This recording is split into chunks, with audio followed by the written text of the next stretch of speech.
For a Neapolitan style pizza, you need 4 ingredients: flour, water, salt, and fresh yeast. When you buy flour, the best flour you can get is Tipo 00. This is a very fine milled flour and has a high protein content. If you cannot find Tipo 00, you should go for regular bread flour. With this flour, you will need to use a little less water, but it will still make a damn good pizza. Always use cold water.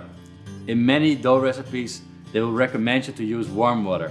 This is to boost the rising of the dough in a very fast time.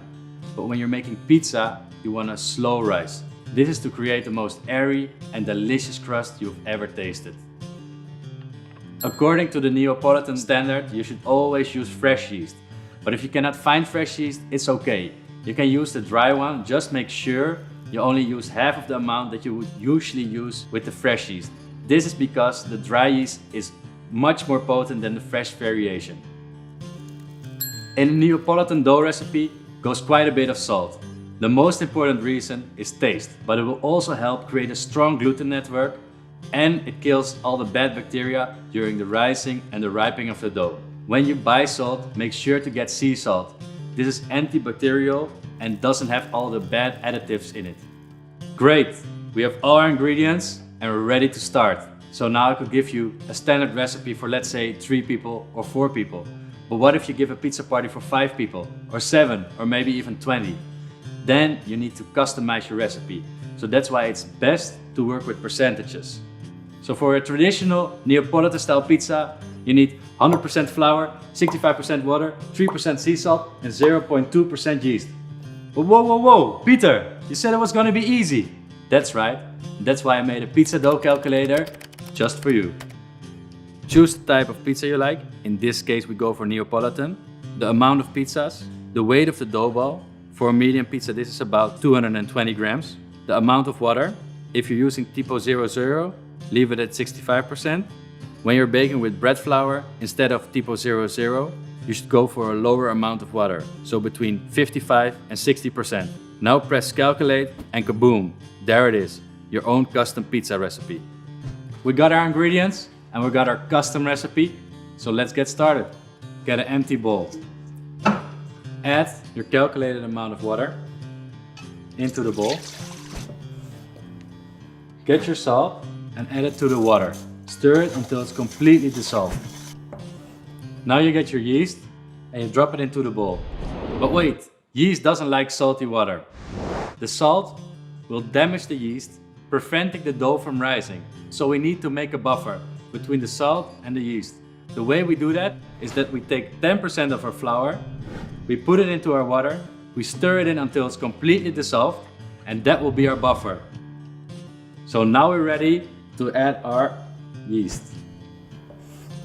So now we're gonna add the remaining flour into our bowl and loosely mix it in with our fingertips or with a spoon.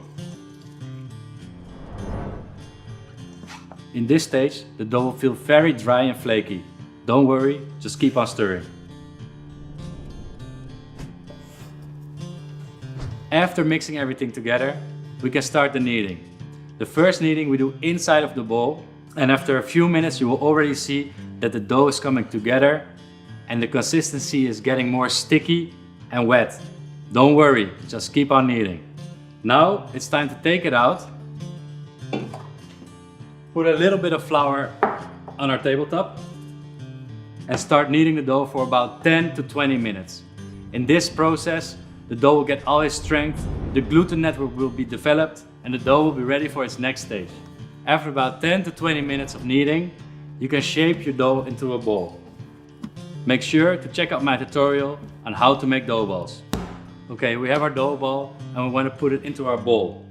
So before you do that, get a little bit of olive oil. Put it into the bowl, get a brush and brush it out.